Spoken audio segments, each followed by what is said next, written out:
Vous écoutez Alger Chaîne 3, le journal. Fazia, bonjour. Hadjar, bonjour. Madame, monsieur, bonjour. Le chef de la diplomatie algérienne est à Singapour. Une visite officielle qui vise à renforcer les relations bilatérales, en particulier dans les secteurs économiques et technologiques. 2500 associations de tout le pays prennent part aux universités d'été des acteurs de la société civile. Un événement inédit pour bâtir une société plus consciente, autonome et engagée. Un décret exécutif fixe les nouvelles conditions d'attribution de la prime de scolarité, désormais gérée par le ministère de la Solidarité nationale. Cette mesure vise à soutenir les familles pour la rentrée scolaire. Le port d'Alger se modernise, acquisition de nouveaux équipements pour fluidifier le traitement des marchandises et améliorer la fluidité des opérations portuaires.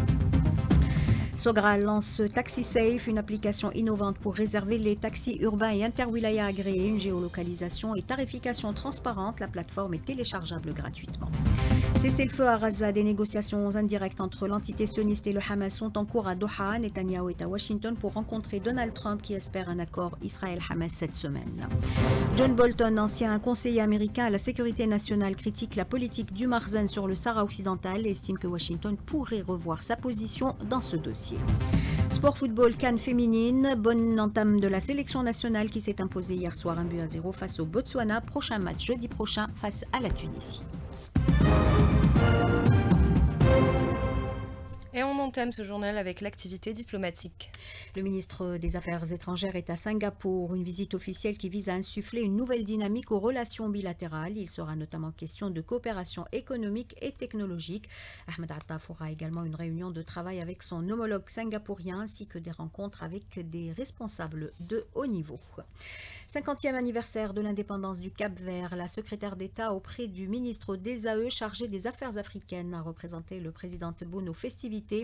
Barta Selma Mansouri a transmis les vœux du chef de l'État à son homologue capverdien, soulignant les relations historiques qui lient Alger et Singapour, Alger et le Cap-Vert. Ce dernier a pour sa part salué le soutien précieux de l'Algérie à son pays. La jeunesse algérienne et la société civile à l'honneur en tant que vecteur de développement. Pas moins de 3000 jeunes prennent part ce lundi au premier sommet national sur la jeunesse. L'ouverture se fera en présence du Premier ministre Nadel Arbaoui et du ministre de la Jeunesse Mustafa Hidaoui. Ce dernier a affirmé que cette rencontre vise à sensibiliser davantage les jeunes à l'importance de la citoyenneté active et de la participation à la vie politique.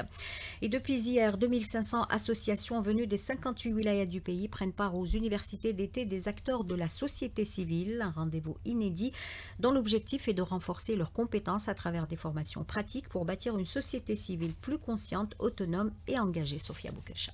6 universités d'été sont organisées dans 6 wilayas côtières au profit des acteurs de la société civile issus des 4 coins du pays. Cette initiative a pour objectif principal de renforcer les capacités des associations en les formant à une action plus consciente, structurée, légale et durable. Ibtissam Hamlaoui, présidente de l'Observatoire national de la société civile. Elle va cibler en un premier temps les associations de wilayas, les associations de communes du Grand Sud, des wilayas frontalières, des wilayas intérieurs.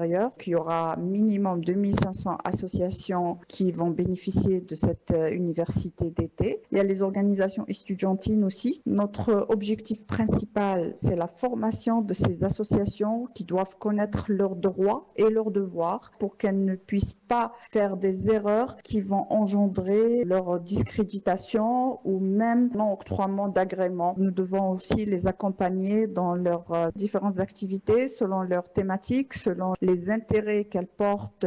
Des experts participent à cette université d'été où plusieurs thématiques sont abordées, dont celle de l'identité nationale. D'autres formations qui sont vraiment spécifiques concernant la gestion des catastrophes, la lutte contre les stupes, et il y aura aussi des panels avec des professeurs, des experts où on va aborder le sujet de l'identité nationale, comment préserver, comment défendre cette identité nationale, comment lutter contre la désinformation sur les réseaux sociaux. La sélection des associations s'est appuyée principalement sur leur inscription et leur activité régulière sur la plateforme numérique de l'Observatoire national de la société civile qui constitue désormais un critère essentiel de reconnaissance et de participation.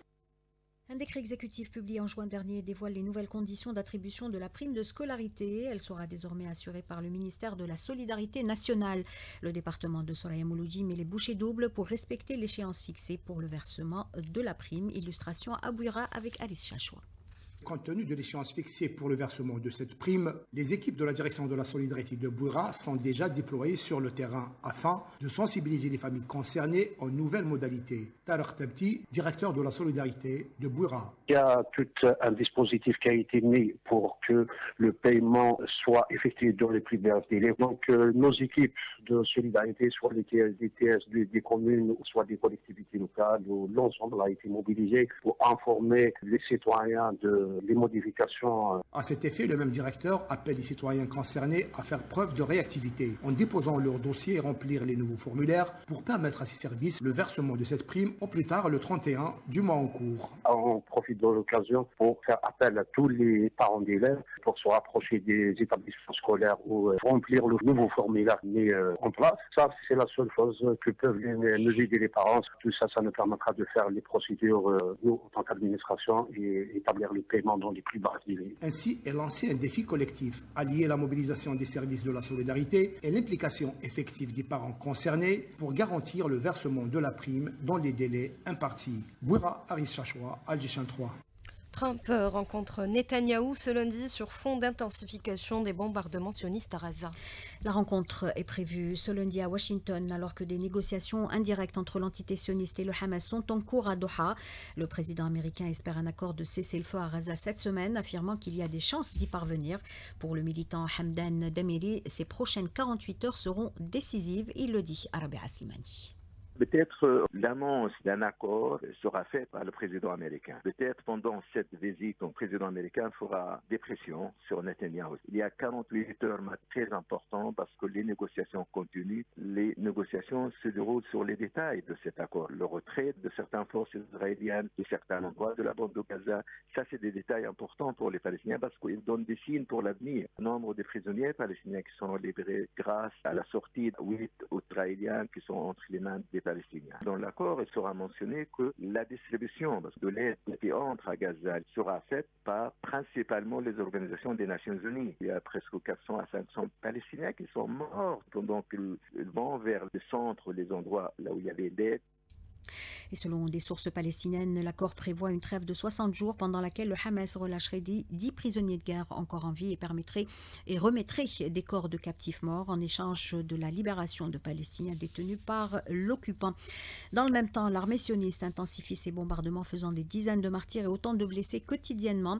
Entre le 26 mai et le 27 juin, le Haut Commissariat de l'ONU aux droits de l'homme a recensé au moins 613 martyrs tombés lors de distribution d'aide, dont plus de 500 près des seuls centres de la Fondation humanitaire, organisation soutenue par les États-Unis et l'entité sioniste. John Bolton, ancien conseiller à la sécurité nationale des États-Unis, critique ouvertement la politique du Marzan sur le Sahara occidental. Il accuse Rabat de bloquer depuis plus de 20 ans le référendum d'autodétermination prévu par l'ONU. Il rejette également les accusations de terrorisme contre le Front Polisario et appelle à une solution juste pour les Sahraouis, tout en pointant la responsabilité de l'Espagne.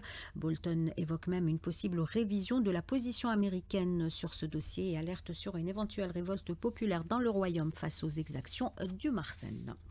Le Maroc, toujours empêtré dans ces scandales liés au trafic de drogue. Un vaste réseau impliquant le Marzan vient d'être démantelé. 12 individus activant dans l'importation de drogue provenant du Royaume et de l'Espagne ont été arrêtés, mis en examen puis écroués en France.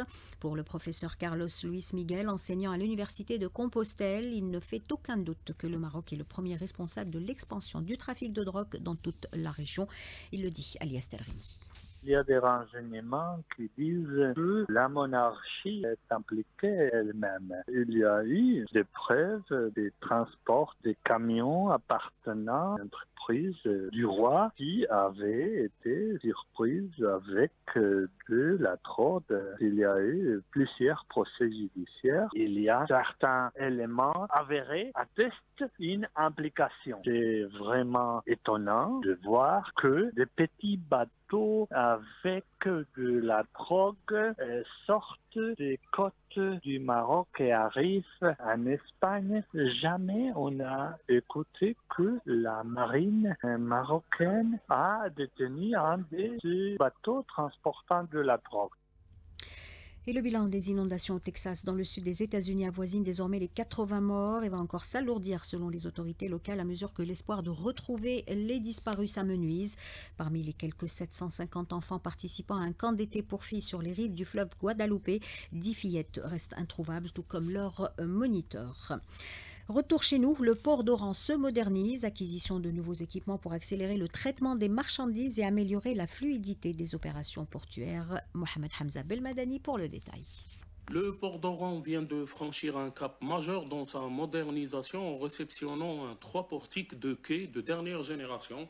Cette acquisition s'inscrit dans le cadre des orientations du ministre des Transports Saïd Saïoud visant à moderniser les infrastructures portuaires algériennes et à renforcer leurs performances. Il s'agit d'une première dans l'histoire des ports du pays. Ces équipements ultramodernes permettront une amélioration significative des opérations de manutention, gain de rapidité, meilleure capacité de traitement des conteneurs et réduction des temps d'escale. Avec cette avancée technologique, le port d'Oran se positionne comme un acteur stratégique du transport maritime, prêt à répondre aux exigences du commerce régional et international. d'Oran, Mohamed Hamza Belmadani, Alger, Chaîne 3.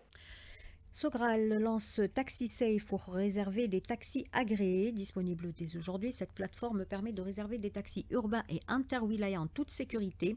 Parmi ses fonctionnalités, la localisation des taxis et des utilisateurs, l'affichage de l'itinéraire et du temps d'arrivée, la possibilité de consulter les avis des passagers ainsi qu'un système de tarification basé sur le compteur sans prélèvement de commission. Le chargé de communication de Sogral, Smaïl Saadoun, en parle à Mehdi Haddaoui.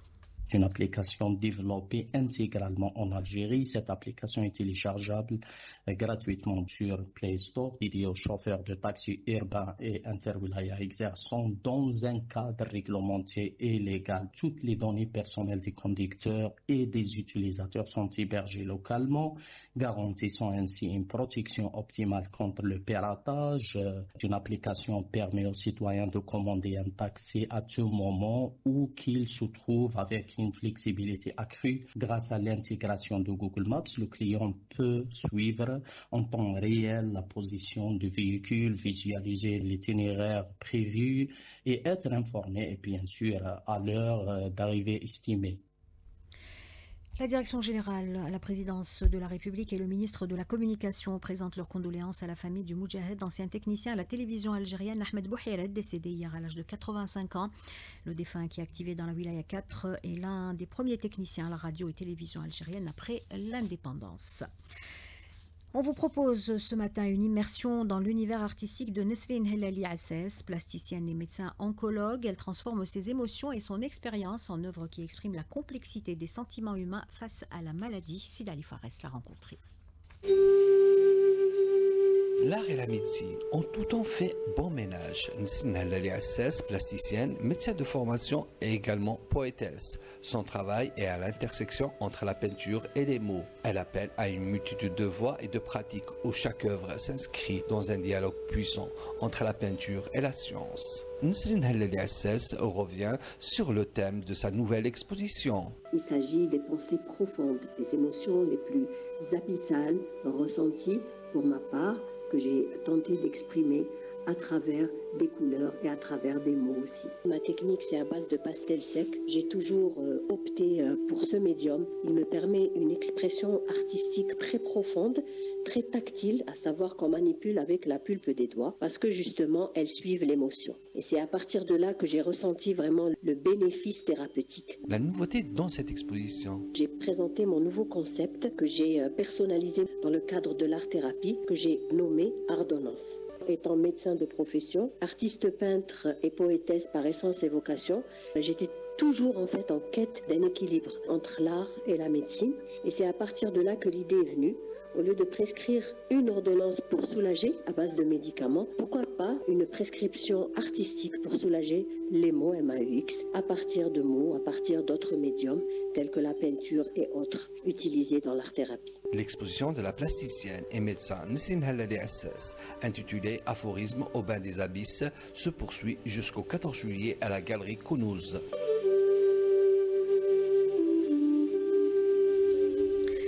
Du sport pour terminer avec du football. Bonne entame pour la sélection féminine à la CAN 2025 après sa victoire 1-0 face à son homologue du Botswana pour le compte de la première journée du groupe B.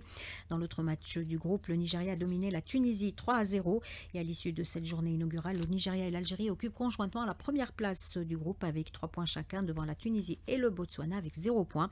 Prochain match de nos représentantes jeudi prochain face à la Tunisie. Et puis volleyball, tournoi international de l'amitié qui se déroule à Béjaïa. La sélection nationale messieurs s'est inclinée hier face à l'Égypte au tie-break 3-7-2. 7h15 sur Alger, chaîne 3, c'est la fin de ce journal réalisé par Issa Abdelrahman.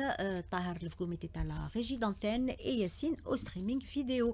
Tout de suite, c'est la météo avec Hajar Messoudi.